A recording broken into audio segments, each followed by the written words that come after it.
This is Back and Forth with your host Gecko Man and co-host Bro Gambit, bringing to you the news from Star Wars and Marvel.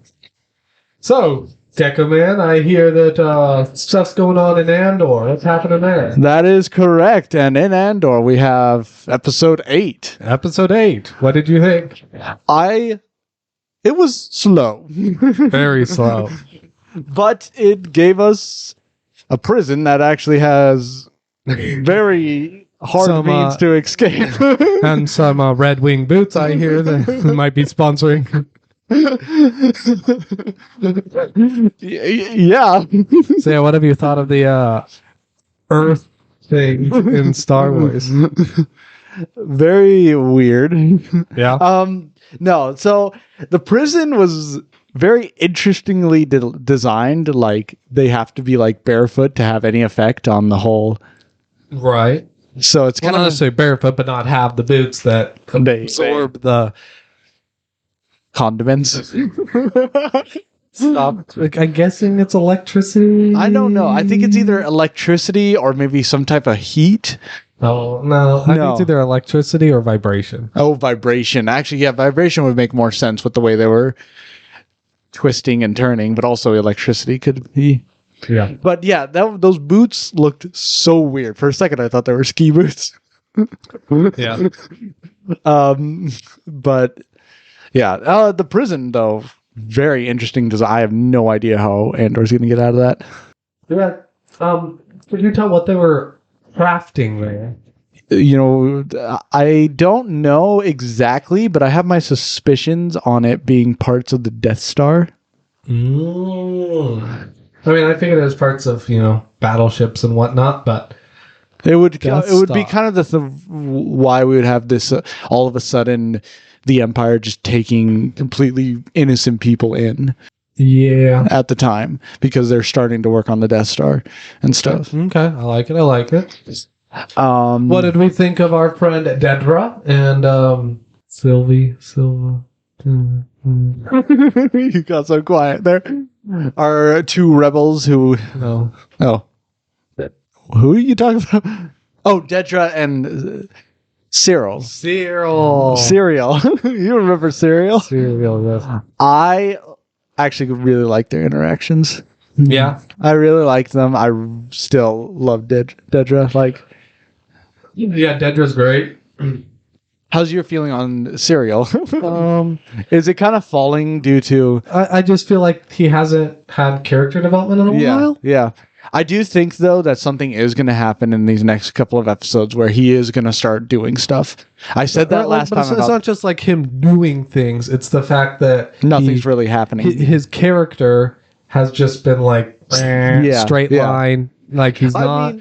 He hasn't started that. Like, it seemed at the start like he was going to have this character arc where he's, fed up with the Empire and goes to rebellion or get fed up and wants to crack down on everything. And he kind of, and then it was just flat now. Yeah. It's he's not going either way. At the end, though, you could say it kind of went up as well due to him being very forcibly trying to get into the Empire and all that. But yeah, I would agree. It was very flat. Yeah. It was very flat. What did you think of Luthen? What's his assistant's name? I don't. Kayla. Maybe it is Kayla. I'm not sure. It's something like that. Anyways, I really liked her. Yeah. I really liked their interaction. Still don't know what she's what part she plays really. All we know is she has some importance. I do have some theories I do want to throw, but we'll save that for the end here. All right. And then we get to see him go meet with Saw Gerrera, yep. I do not like that kid. Never have. Yeah. But it was interesting to, hear their interaction and whatnot. Mm-hmm. Yeah, it was kind of interesting to see Luthen and Saw Gerrera kind of duke it out for a bit. Yeah. Not actual fisticuffs, but, It's getting close. But I am curious to see, what else Luthen does. I don't really know what Luthen's really trying to do. Yeah. I know he's trying to get a whole rebellion going, but I don't really know like what is his real angle in all of this. It's kind of hard to figure that out with how he is. I think they're just having too much of a problem of just trying to keep everything under the rug until the very end. Right.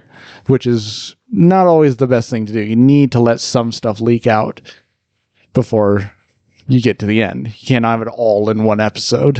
Mon Mothma, what did you think? Not too bad. Still just a lot of walking around, a lot of talking. We have no idea like who's hunting her, who's like... Well, we know that the Empire's cracking down on the banking and industry. Yeah, but we really have no idea, like, what really is the danger here, right, other than the Empire. Like, is it her husband? Is it somebody else? We don't know.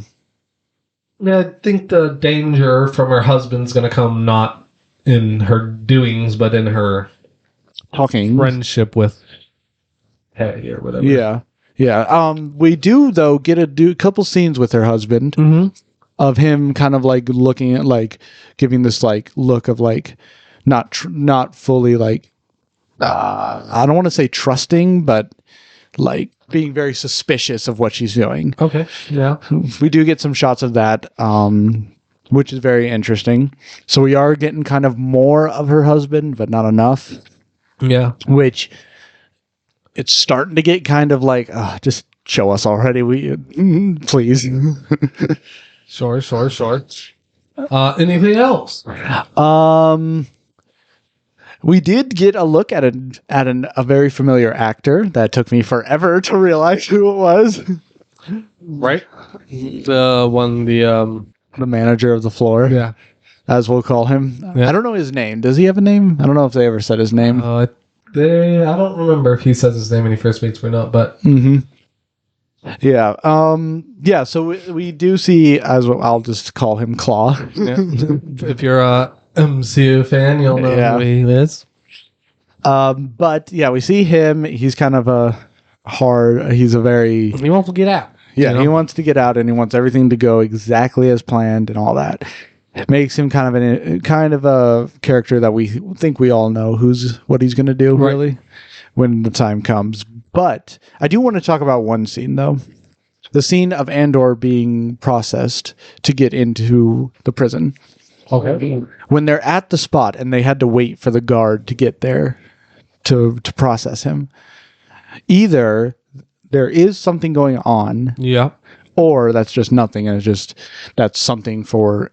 That or sorry, maybe it's not nothing. Maybe it's something for Andor to exploit. Right, I'm guessing they're setting up something for him to exploit. Yes. Yeah, because you can't show us that and then give us nothing. Right, and somebody just died, so we know that there's going to be another drop in production or whatever. Well, we know that somebody new is going to replace him, so that that is going to have to happen again. Yeah, but remember this though: it was from a different table, and you're right. But it is the same floor. Yeah, it is the same floor. That reminds me.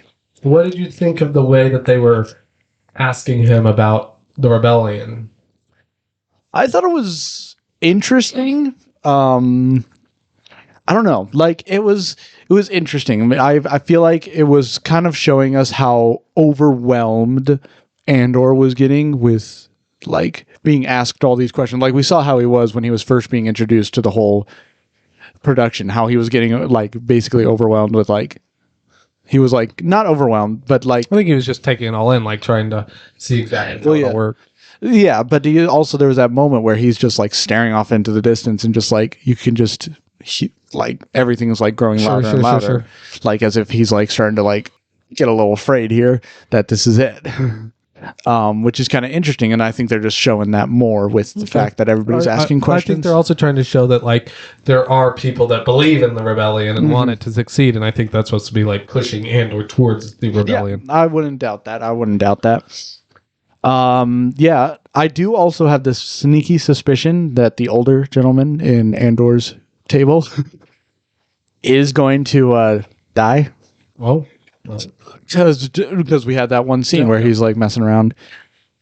You can't just let that go unnoticed, really. Yeah. And the Empire is hard. Like you mess up, you don't get a second chance, basically. Yeah. So something's going to happen to him, I feel like, and that may actually push Andor to be like, hey. Okay. He likes punch. Aren't any other news from the Andor front? I don't know. No, there's nothing else I can think of. Anything you want to say? No, I think we can move on to what's happening in Tales of the Jedi. Tales of the Jedi.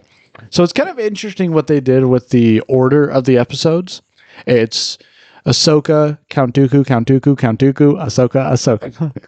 If you all know what I mean. Like these it goes in timeline order. Yeah, which is not what I was expecting. Okay. With how, Clone Wars was. Like there's a couple episodes that were like little out of place. Yeah. If that makes sense. So I was just kind of expecting Count Dooku's story and then Ahsoka stories, or vice versa.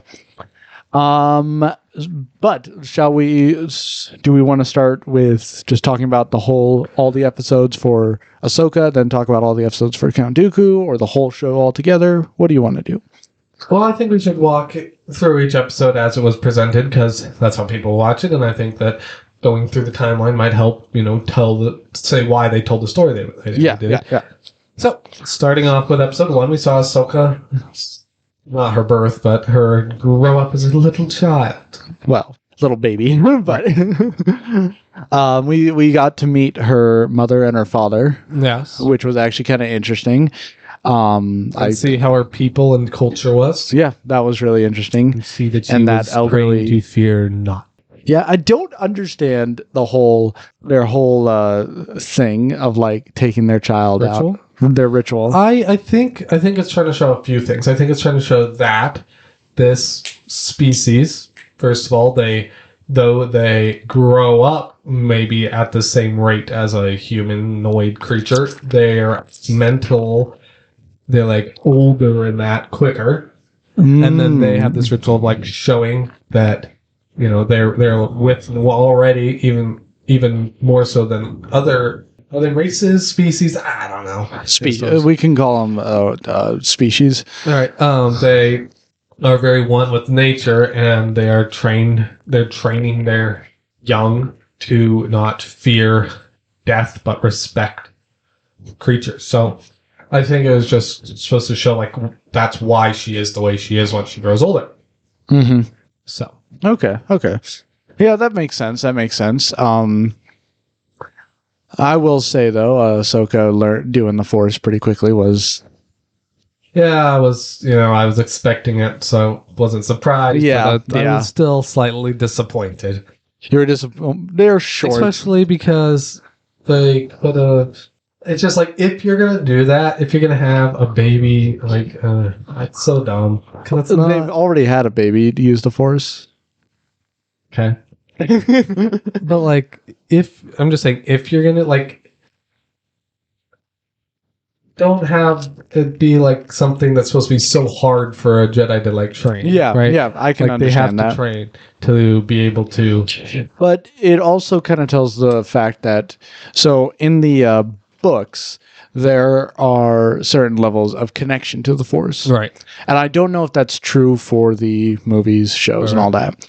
Like certain connections, meaning like one Jedi will have the ability to be able to run faster or jump higher. That's about it. That's all he can do, really. Maybe a Force push, or whatever. That doesn't take much strength. But other Jedi would have the ability to use more advanced Force powers, like the Force Mind Trick, other stuff as well. I can't name all the Force powers right now because I don't have the right notes in front of me. Mm-hmm. But. Right. And I understand that. And also I understand that, like, people can be more adept at the Force than others, and Ahsoka is, supposed to be fairly adept. But, and I also like that it showed, like, that she was taking in what she was taught, right? She's taught to not fear things. She clearly did not fear the beast. Mm-hmm. But then again, she's a child. Like, usually kids aren't super afraid of stuff because they don't understand it very well. But I don't know. It was a bit of a stretch in my opinion. Yeah, I can agree with that. I can definitely agree with that. To an extent. If it was just like she happened to keep this beast from eating her. Okay, but then she like gets it to like carry her back to the that would village, take a much more complex force ability, which doesn't make sense. I'm wondering though if it wasn't really a force ability, if it was maybe Ahsoka just telling the beast we're friends, right? But and like still, the beast decides to do that. Sure. But at the same time, we can't really know. It's all on the. Yep. So anything else on episode 1? Nothing else other than the fact I will say I do really like Ahsoka's mother. Like, I really like. I wish she would have died, but. You wish she would have died? Yeah. Wow. You heartless man. I don't know. Like, it would have made for a better story. Probably. But I did really like what they did with her mother. Mm-hmm. I can't remember her name, like Pop T or something. I don't know. I think it was Pop T now that I think about it. All right, moving on to episode 2. Oh, I will say one other thing. Oh, never mind. Her being called a Jedi at the end was frustrating. Do I need to explain this? I understand. Probably Force user would have been more acceptable. Or just say something about the Force, right? Yeah. But anyways, moving on. Episode 2. I can explain it later or in a future episode. But episode 2, we actually get to see a young Count Dooku. Mm-hmm. You have some problems. Young. Yeah. I know you have some problems with the design of Count Dooku, which we can get into later. But let's talk about story and all that. What did you think of the story? Was simple. Mm-hmm. Maybe a little too simple. Yeah. I get that they're short episodes. You're trying to pack a lot in, but it didn't. It didn't. Didn't think it showed the struggle in Count Dooku very well. Yeah. Well, just remember though, this would be at the very early. I think this might have been showing the first times the struggles would have been popping up. Exactly. And that's why, like, it should have been more about the struggle inside of him, more about like him choosing one thing over the other, instead of it being about him seeing the Republic not really working but taking such drastic measures into his own hands. It was like, instead of it being centered on him, it was like these peripherals of him taking, literally using the Force to choke somebody, which is a big deal, and him seeing things going wrong in the Republic. Either he's already seen that and is turning towards the dark side, and that's why he's doing this, or he's just now seeing them and the struggle is starting. We can't be on both ends. Mm-hmm. Yeah, I can agree with that. Like, you can't have it where it's just starting and then like he does probably something as simple as Force choke. Right. Or like if they would have just showed him, like, the start was great when he's just like, no, I'm doing what I'm supposed to do, right? Mm-hmm. But taking it to that step further, I wasn't a big fan of. I would have rathered seen, and it was just so predictable, like how the whole firefight was going to go, and it was so just like animated Star Wars. So it was fine though. Will you calm down? Will you calm down? All right. I really have nothing else I want to point out in episode 2. Yeah. We'll move on and talk about it all as a whole later. So yeah, episode 3. Episode 3 is probably one of the best episodes. It's my favorite episode. Yeah, because it does really show a lot of struggles that Count Dooku has with the Jedi. Yeah. We see Mace Windu in it and stuff. I don't know what stuff is, but what did you think of the episode? All right. So, yeah, we get to see, I really like seeing the Jedi doing their job, right? Mm-hmm. They investigating, just like seeing them use their mental acuity and whatnot. Just really fun to actually see that. And then the story showing like how things are affecting certain groups is so much more of who Count Dooku is, right? In the movies, right? Mm-hmm. He's a separatist more than anything, right? And so I think that was really shown well. And the lightsaber battle was fantastic. Or is it a lightsaber battle if it's lightsabers versus blasters? I don't know. Mm-hmm. It's really good. Watching Count Dooku wield a lightsaber, as I've said in previous podcast episodes, he's one of my favorite people to watch wield a lightsaber. I like his techniques. I like just the way he uses his curved hilt to his advantage. The flow of it all. And Mace Windu is also one of my favorites to watch. Getting to see them both fight together was very fun. I will say about episode 2 as well. I've always loved how he like does the 3-finger while he's holding his lightsaber. Oh yeah, push every time. Gives me chills. I will say I did like the interactions between Mace Windu and Count Dooku. Yeah. Like those interactions were something we like actually never see between the two. Like they never even meet. Okay. I don't think we never see them meet in the Clone Wars. Weren't they both Padawans of Yoda? No. Who's Mace Windu's master? It is. Oh, who is it? I cannot remember exactly, but I do know that there were Sifo Dyas and Count Dooku were both people who were possible to become apprentices to Yoda. Yoda chose Count Dooku, and another Jedi chose Sifo Dyas, a very well-respected Jedi, but not someone in the Council, I don't think. Okay. But, yeah. Moving on. I loved the fight as well. That was great. I also liked the way that when the soldier says, like, hey, the Jedi follow this, and they will fall to this. Yeah, and you kind of got to see the way, the two different perspectives of how Count Dooku saw that and Mace Windu saw it. At the end, which, well, as we move into episode 4, is kind of why I hated episode 4. But okay. Anything else you want to say about episode 3? Nothing else really. We'll talk about it as a whole. All right, so episode 4, maybe my least favorite episode. Okay. I really liked Count Dooku's arc in a way, except for where it starts. Okay, no. I hated where the world started and how the world viewed Count Dooku. Because, like, a lot of stuff had happened in episode 3, and as it ended, Mace Windu had, like, talked to the council. And so there was a very clear, I thought, perspective on Count Dooku going into episode 4, but that was then just, like, stripped away, and he was just, like, back to being normal, going around doing stuff, not, like, worried about anything.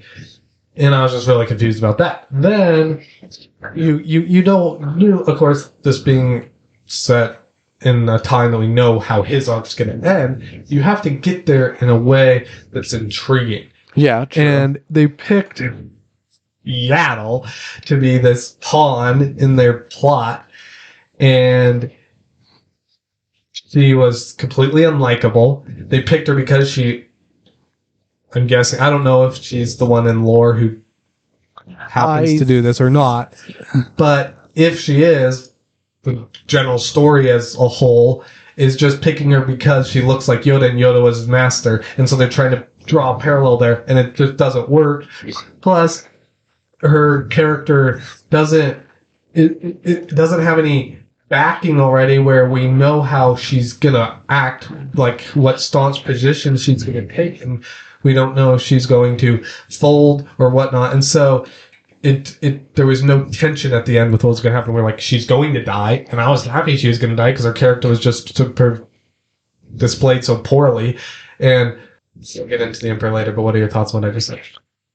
I can agree with most of that. I did probably one of the reasons I liked the episode was mainly Count Dooku. That's why I liked the episode. I just liked seeing how Count Dooku was basically not, I guess he wasn't there yet, but he was already going towards, already on the dark side. Mm-hmm. And just seeing how he was basically already manipulating the Jedi. So it was just, to me, that was kind of an interesting story right there. And it was interesting to see, like, how he started, how he became, like, just interesting to see at what time he became a Sith. Mm-hmm. It's like it was at the time that I was fully speculating on episode 1. Yeah. I don't know if I ever told you this, but I have speculated on episode 1 being the time of when Count Dooku turned to the dark side. Yeah. So whether that be because of Qui-Gon Jinn, I don't know. Also, gotta love seeing Qui-Gon again. Love the guy. Other than that, nothing else I could say. We'll talk about the Emperor, as you said, overall. Well, I do want to say one thing about the Emperor. I did not like their portrayal of him at all. Did not feel like Palpatine. Didn't feel like Palpatine from the prequels or the Emperor from the originals. This was years before. This was a couple of years before the whole Clone Wars, as you know. Yes, I do. I'm just saying, like that character did not seem like the same character. Yeah, true. Felt very divorced from it, and that was frustrating. True. There was a difference to him that I did not really. I'm guessing what they were going for is they were wanting him to not be as sinister seeming because, like, he's still Palpatine and, like, maybe he's a Sith, like a Sith through and through. It's not that he was this Senator Palpatine, and then he became the Sith as he became an Emperor. No, he was a Sith that happened to be in the Senate and become Emperor. Mm-hmm. You are right on so many levels, and I agree with you on that. All right, so episode 5. Episode 5. Back to Ahsoka. Yep. I know you weren't the biggest fan of it. Do you want to tell us? I don't remember it all, so you should probably start. Okay. So we get a full story on basically Ahsoka training, basically showing us that Anakin Skywalker basically trained her to survive Order 66. Yeah. I understand that. Now, I do like the episode on certain points, but let's focus on... So here's my problems with it. All right. So you're trying to make me believe one of two things. Either that Anakin knows that Order 66 is happening and is training her specifically to survive Order 66. Which is not true. Or Anakin doesn't know Order 66 is happening and happens to train her in the perfect way to get her to survive it because this is the best way to train her to fight droids. Well, no, as he said in the episode, Ahsoka even tells him, like, I don't understand why I'm doing this. Yep. These are droids that I'm fighting. They're not going to be doing something like this. He's like, I'm training you for more than just droids. Well, it's not exactly what he said. Well, yes, but it's basically he's training her for just droids. I mean, more than just droids. He's training her to protect herself. And once again, did he know he was going to turn to the dark side? Was training her because he wasn't going to be there to finish her training? Like, it's just like they're trying to set things up that have already happened. It's like those things have already happened. We don't need something to set that up. We already know that that's going to happen. That's why I disliked the episode so much. It was just so unnecessary, and like I didn't learn anything about Ahsoka in that episode. Well, I mean, like she didn't grow. Her character development wasn't there, and like there weren't enough interactions with her with any character to like me to learn something about them. Yes, but you also have to remember it's a short. No, this isn't. So use your time wisely. Exactly. Don't waste it on her just getting shot. Calm yourself. Let me just finish. It is a short. Yes, use your time wisely, but they tried to just fit too much into one episode, and it is kind of annoying what they do. It is very annoying what they do with shorts. But the last shot is beautiful. Yes, I actually really like that final scene there because it just walks in and like, hold your fire. But it, in some way, also you could look at it another way. It kind of shows how Ahsoka, not really how Ahsoka grown up, but how she grew through the years of the Clone Wars. Like that she was a better fighter? Yeah, that's all they showed. But that's the thing, we've already seen that in 7 seasons. I know. I just wanted to point that out. I understand, like, it's just like I think that's what they were trying to go for, and it is annoying that they do that. They could have shown something like you had in your in previous episodes, right? You had said what you speculated would be there, and one of the things you had speculated was seeing her interact with Anakin before and after he was Darth Vader. Yeah. That would have been so much cooler if the first part was the exact same, and then it cut, the ending was the middle, and then the next part was seeing her not even interact physically with him, but interact with who he is, and him have to interact who he is in relation to who she is. Yeah. You know, that would way better. That would have been better. Yeah, I can agree with that. They do kind of do that, but I feel like they like had episode 1, 2, 3, 4, and 6 mapped out, and they just were like, what do we do for episode? Well, you know what people really liked was the ending of Clone Wars, so let's just have that, and let's just like tell a little story about that. And it was like, yeah, so unnecessary. All right, episode 6. Episode 6. I thought it was a good episode. I thought it was pretty okay. Of course, there were some scenes in it there were some things that happened in it that could have been, not there. Okay. I like the start and I like the end. Yeah, the middle. Just was okay. So I get that we're seeing her live her life or whatnot, but it was just like so predictable. Yeah. I agree. So, like the archetypal characters that they decided to bring in to like show this side of the common people and this side, it was like there wasn't enough, like, once again, just not enough interaction with them. Like if we would have seen her, Ahsoka, seeing these people actually interact and argue about the Empire, and her like in that stirring up the rebellion in her, that would have been cool. But instead, we just like see her get found out. Whoa, because she saved somebody, shocker, and then like kill whatever they're called, Inquisitor. Well, yeah, we like to call them balloon heads because when they die, they die. Yeah, I don't understand that scene with the balloon with the whole. But we'll talk about design later. But I did like his design. Oh, I loved it. I also loved the way they portrayed his voice. Mm-hmm. Like he was terrifying. Mm-hmm. And I like the fights. Anyways, moving on to the story as a whole. The story, finishing off the patient.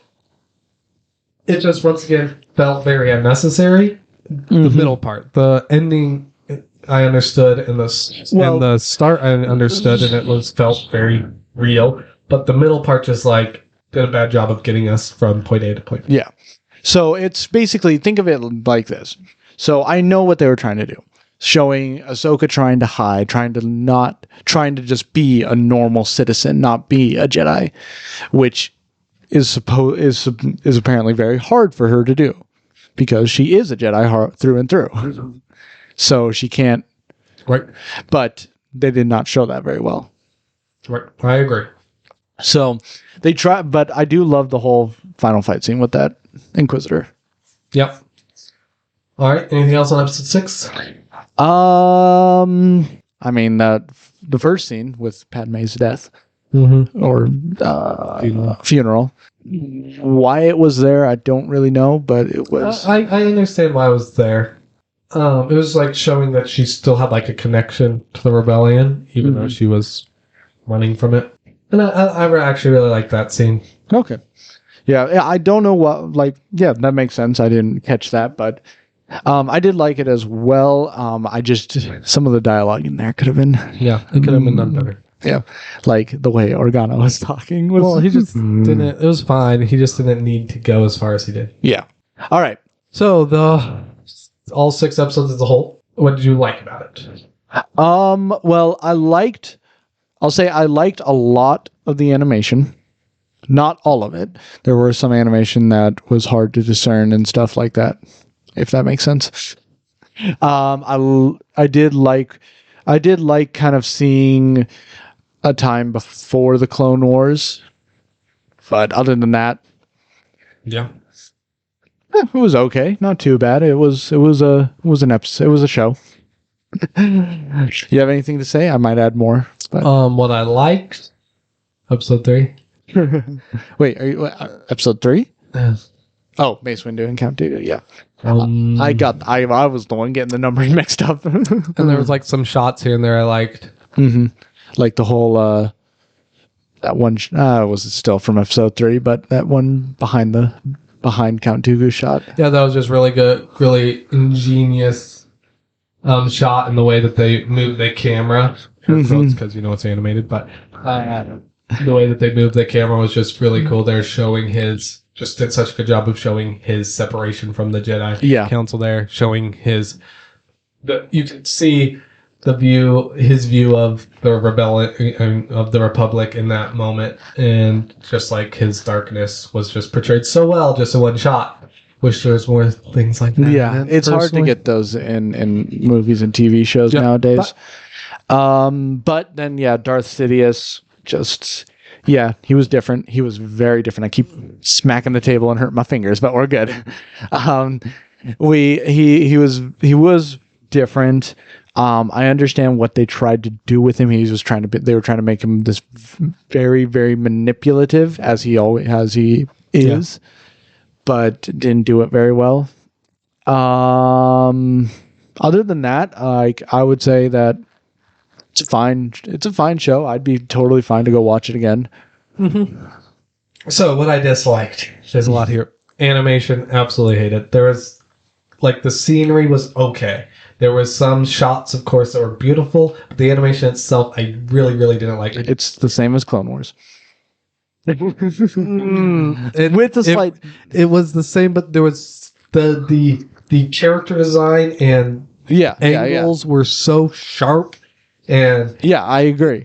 And then it just felt really washed out at points. It didn't seem it was inconsistent.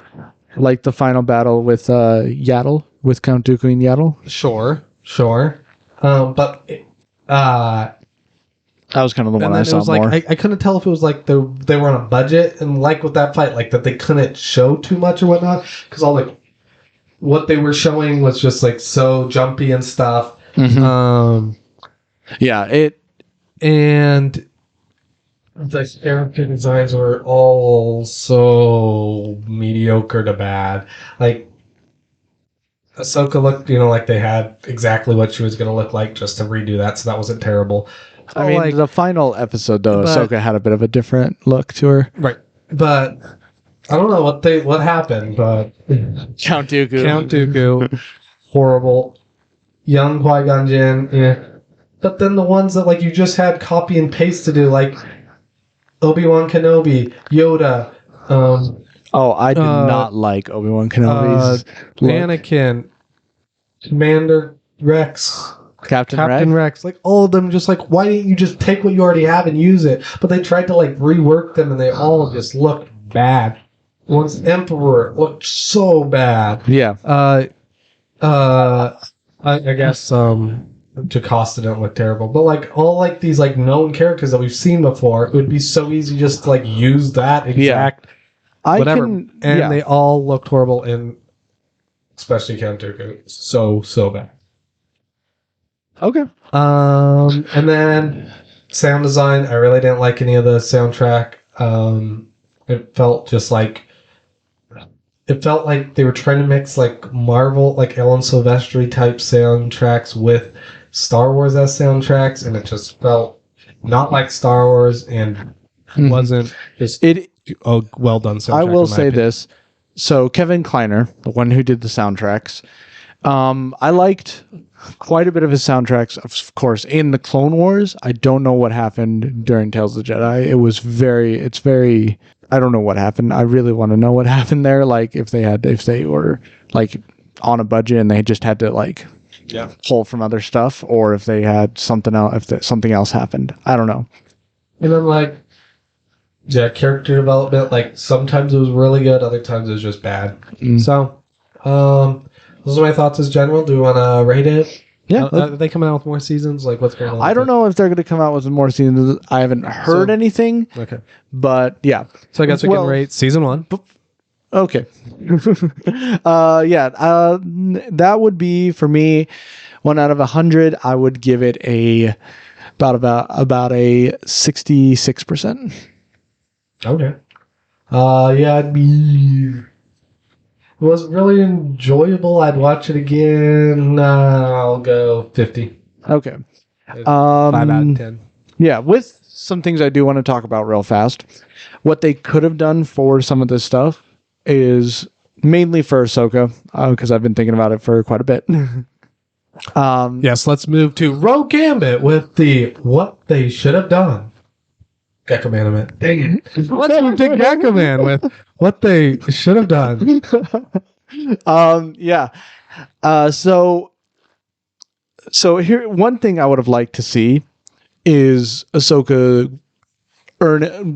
getting her lightsabers. Yeah. Like in that. I was expecting that the whole time. I was like, yeah, same here. They didn't show that, especially in the last episode. And yeah, they basically could have combined episode 5 and 6, taken out the boring parts, and made it one long story, or not long, but one continuous story, and then boom. They could have done that for the 6th one. Cool. Well, they could have even done this. So, she has her one lightsaber, fighting it. And then they could have had Anakin like, here, take this. This would help you. And she has her 2 lightsabers. And she learns how to use her 2 lightsabers, which would have been a little more interesting than just block. But then in the last episode, I would have loved to see her achieve her white lightsabers. I would have loved to see that. I still think she still gets them from that one Inquisitor she takes down because she still has the lightsaber technically, you could say. But yeah. Okay. So those are my thoughts. Alrighty. Yes, let's move on to other Star Wars news. What do you have for us, Gecko Man? So nothing really has come out yet. I was fully expecting some stuff, but nothing. Like I may be missing something. No, I am so sorry. I can't believe I spaced this. Star Wars Eclipse, the video game. Star Wars Eclipse, the video game. That's what it's called? So, Star Wars Eclipse. The video game. So, some really annoying news came out about it. I'm very excited for it. It's the same people who made Detroit Become Human. Oh, yeah, you mentioned that. Interesting game. So, here's the thing. All the scenes we see in the trailer are just scenes. They probably more than half of them won't even be in the actual game, which is kind of annoying because you show us this stuff and we expect something amazing. We see Yoda, we see all these scenes, maybe this Empire coming in, whatever, but nothing. Like they just threw these scenes together just to get people hyped for it. They're still in very early production. Like they haven't even really worked on stuff yet. So it's not coming out until years and years later, which is kind of annoying. Like if you're going to give us a trailer, you got to have something more than just random scenes. Yep. Okay. Well, what should we be looking forward to coming out soon in the Star Wars universe? The next episode of Andor. Okay. How many episodes do we have left of Andor? So we're on episode 8. That would give us 4 more episodes. All right. Sounds good. I do want to put some rumors to rest, though. Okay. People are thinking that K2SO is going to be showing up in this season. I do not believe that's true. I don't know who that is. The droid in Rogue One, the big tall droid. Oh, please, no. We've already seen him, so calm yourself. No, already seen a version of him, I will say. Okay.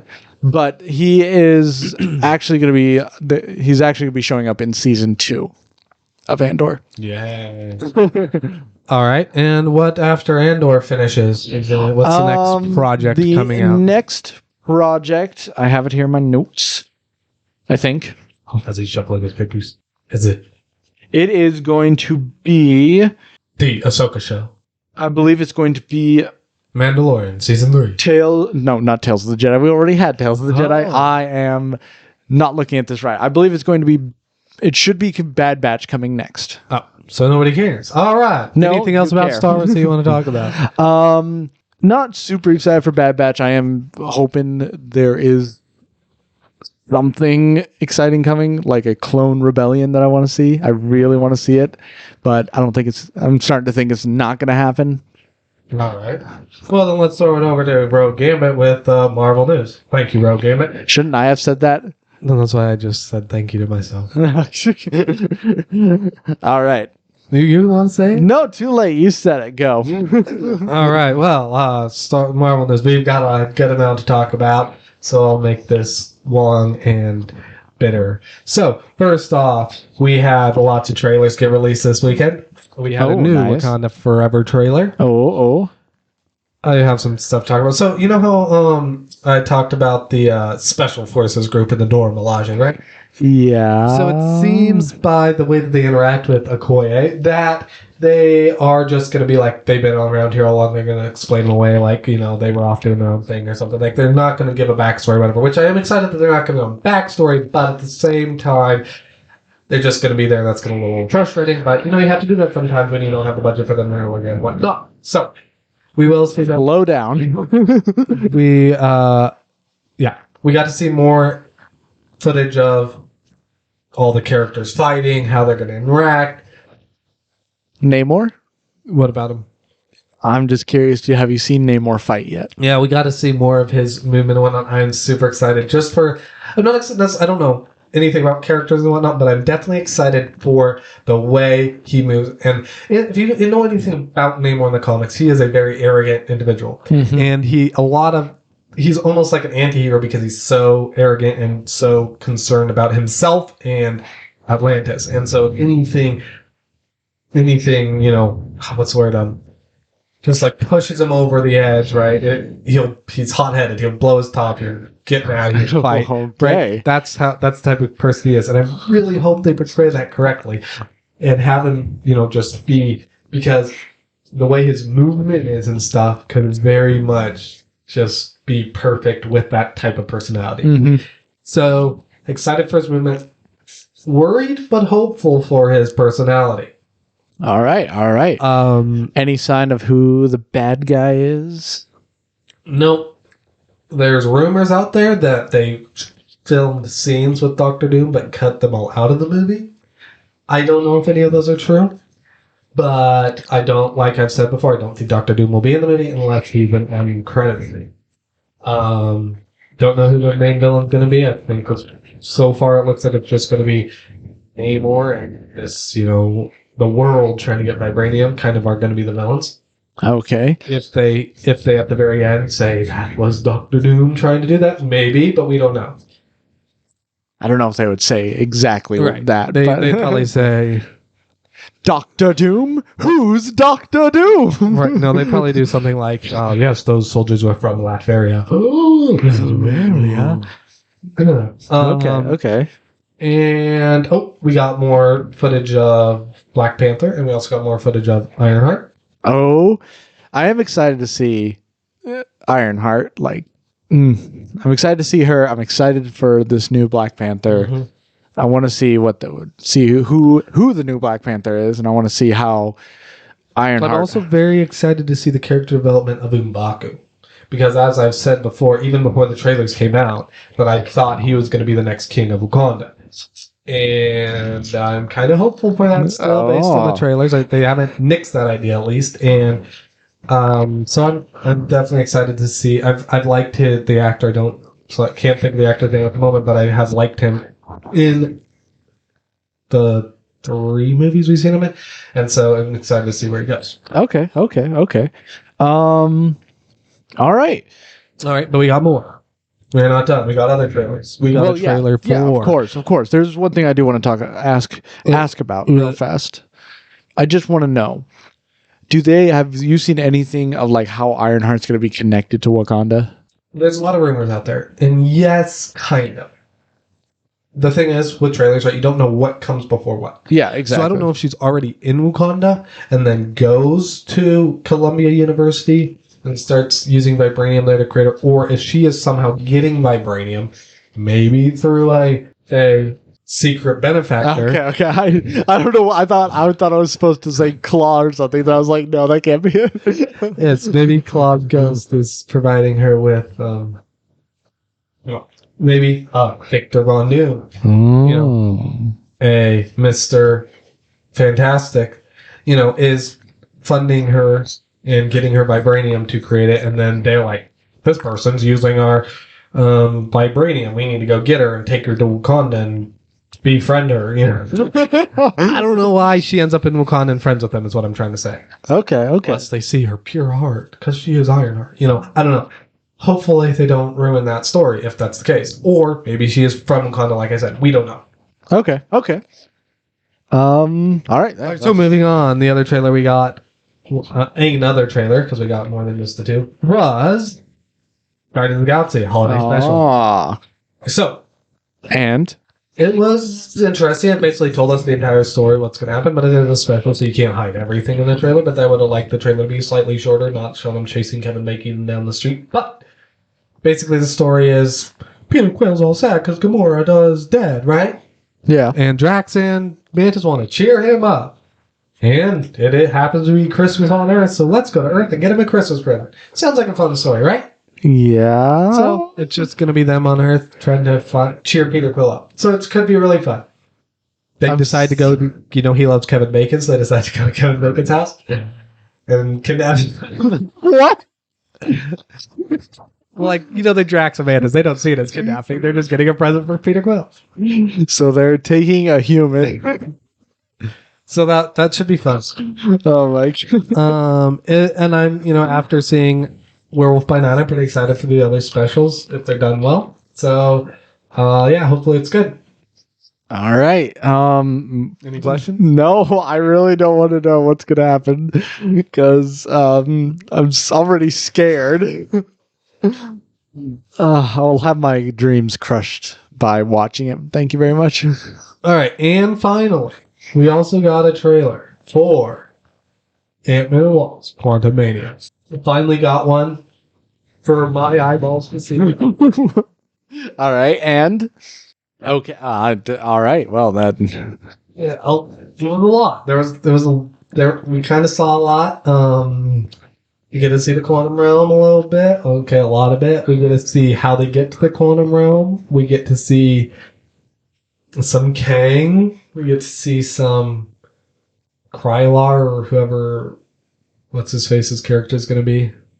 We get to see lots of technology. We get to see the TVA. Do you want me to answer that question? I don't know. No, don't answer that. We get to see Loki. No Loki. Okay. They're not going to show us Loki in any of the trailers. I doubt he'll be in the movie, but yeah, it wouldn't really make sense for Loki to be in the movie. But any questions you got? Anything you want to know? Well, you did. There's going to be multiple kings, so right? In the original poster they released, it seemed that way. Yes. Okay. And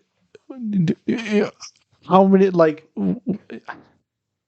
I know, so looking at it, you think we're going to get something like we did with Doctor Strange, or are we going to get something completely different where multiple kings are working together or something like that? So, I don't think, I'm trying to think how we can say things with just my theories and not say anything we saw. My theory is that there will be multiple kings inside the quantum realm. Okay, cool. I think that they'll be trapped there. There probably will be a hierarchy where there's the one king who's is using his technology and will be called King the Conqueror or whatever, and he's conquered the quantum realm, but he's trying to get out of the quantum realm. And the one who remains? Well, he's not the one who remains because others remain. He just hasn't killed them much, right? He's killing all the other kings. But there might be other kings there that are hiding. Hiding in a little hole. Maybe fighting against him where they can. Have their own little rebellion of sorts. Okay. And they're fighting against the Emperor King. Is there any look at and there's this technology that could just kill them. They might call it the Death Star. And they have plans to infiltrate this laser cannon and destroy it. We're going to stop you there. No more. Because they have a little guy who can go inside and blow up the core. You're done? What about any sign of a Council of Kings? There's no sign of it, but there seems to definitely be variants running around. Okay. So there could be the king, based on the way that the king talks, he's definitely been in a lot of different multiverses. So there might be reference to said council. Okay.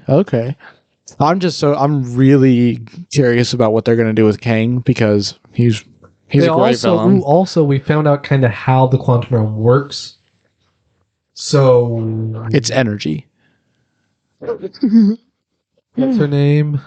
My gosh. Wasp? Well, her mother. Oh. What's her name? Jennifer Walters? Hope Van Dyne's mother. Why can't I think of her name? Dick Van Dyne?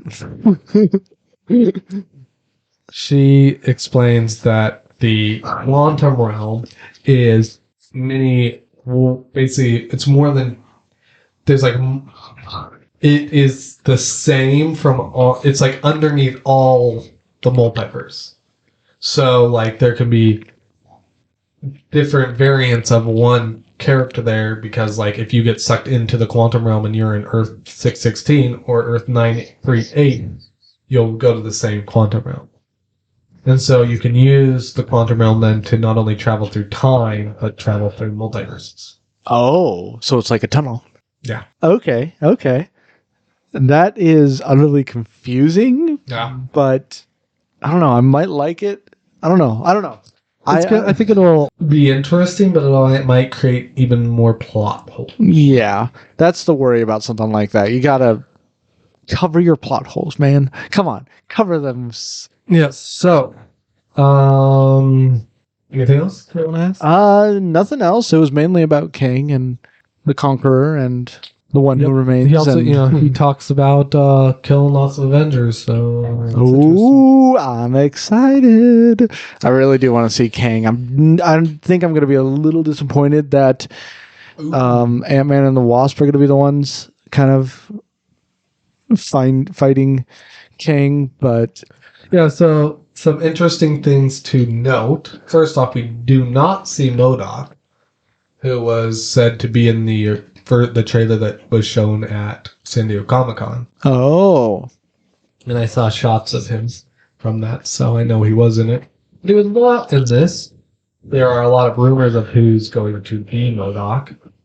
One is very interesting, because if you remember in the first Ant-Man movie, how they kill Yellow Jacket? No. They shut his regulator off, so he would have gone into the quantum realm. Yeah. And but he had one arm go, and then another arm go, and then his legs go, and then his body, and then his head. Right, that's why it might just be his head in there.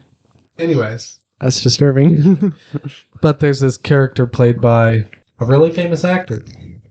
Can't remember his name. And in the character he's playing from the comics likes to tinker with things. So a lot of rumors are that he creates MODOK from Cross. So. Oh. But yeah, we don't get to see MODOK, so I don't know. Okay. So other interesting things. So yeah, is this Kang that we are seeing in Ant-Man and Wasp going to be the Kang in Kang Dynasty? Don't know. Is he going to be MODOK? Then another Kang take his place, or is he going to be the same Kang we see later? Very interesting. Maybe he'll die and then come back. Maybe. A lightning bolt hits him square in the chest, and then he sends his son for revenge. Yeah.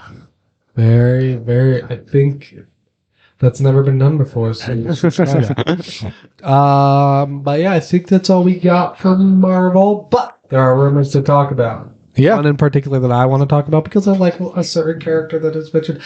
It seems that a certain Silver Surfer might be getting a special of his own to introduce him into the Marvel Cinematic Universe.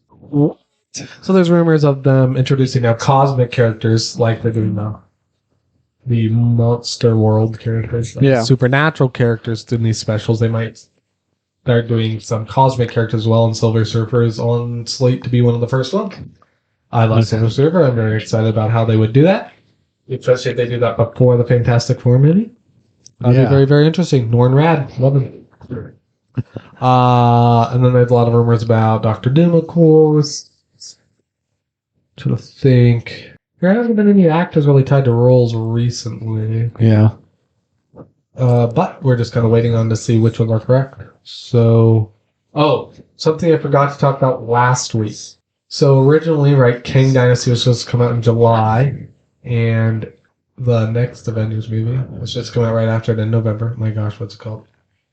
Secret Wars was supposed to come out in November. They've now moved. They've left King Dynasty, but they moved Secret Wars back. And it sounds like they're in the middle of readjusting a lot of the movies. So I will try to figure that out exactly what they have adjusted now and keep you guys up to date. There's a lot of rumors about what's being adjusted, but stuff's not official right now. But we should know pretty soon. I just remembered something. I apologize for this. I can't believe I forgot about this. There is some Star Wars news that I forgot to mention. Apparently, Disney is going to try their act in a new Star Wars movie. Yeah. I'm shocked. Like, they're going to try and not continue the Skywalker saga. Thankfully, hopefully they're done with that. But they're going to continue they're going to try and make a new story starting after the events of episodes 7, 8, 9. Okay. So, I'm so excited. Yeah. That is... Yeah. I really don't want them to do this. Do we know anything about who's the director? Nope. Okay. We just know that they are working on getting it started. Okay. So, yeah. At least I don't know anything about a director. I haven't done any more research on it. So, well, let's end on a happy note. Next thing we can look forward to in the MCU is Wakanda Forever coming up in... Yeah. I'm actually really excited for 2 weeks. And, yeah, so we will catch y'all next week. Don't put yourselves inside a box.